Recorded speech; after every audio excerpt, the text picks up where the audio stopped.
जिंदगी के बेहतरीन दौर के बारे में लोगों से पूछें तो जवाब मिलेगा कि अच्छा जमाना गुजर चुका है या अभी आया ही नहीं। हालांकि अच्छा दौर वो है जो गुजर रहा है।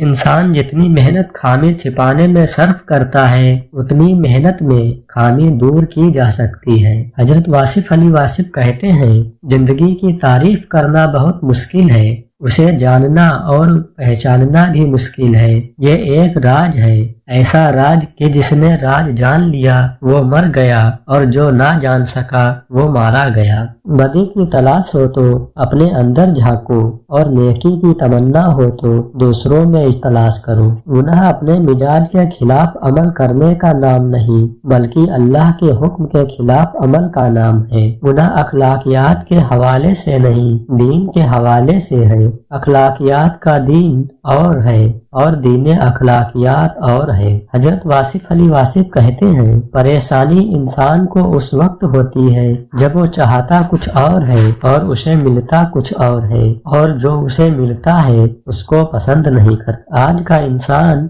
सुकून की तलाश में आसमानों के दरवाजे खोलने चला गया है, लेकिन उसके दिल का दरवाजा अभी तक खुला नहीं। हजरत वासिफ अली वासिफ कहते हैं, दुआ की सबसे बड़ी खूबी यह है कि जहाँ दुआ मांगने वाला है वहीं दुआ मंजूर करने वाला है। अगर आप बाआवाज़े बुलंद दुआ मांगे तो वो दूर से सुनता है, अगर आप दिल में दुआ मांगे तो वो वहीं मौजूद होता है। दुआ करो कि हम कम अज कम अपनी जिंदगी पर तो राजी रहें। बस जो अपनी जिंदगी पर राजी हो गया वही अल्लाह पर राजी हो गया, और जो अल्लाह पे राजी हुआ अल्लाह उस पर राजी हुआ। जिस इंसान पर इंसान राजी हो गए वो रजाए इलाही पा गया, जो इंसान से राजी रहा वो राहे हस्ती पा गया। यही राज है। हजरत वासिफ अली वासिफ कहते हैं, गम और परेशानी दरअसल इंसानी फैसले और अल्लाह ताला के हुक्म के दरमियान फर्क का नाम है।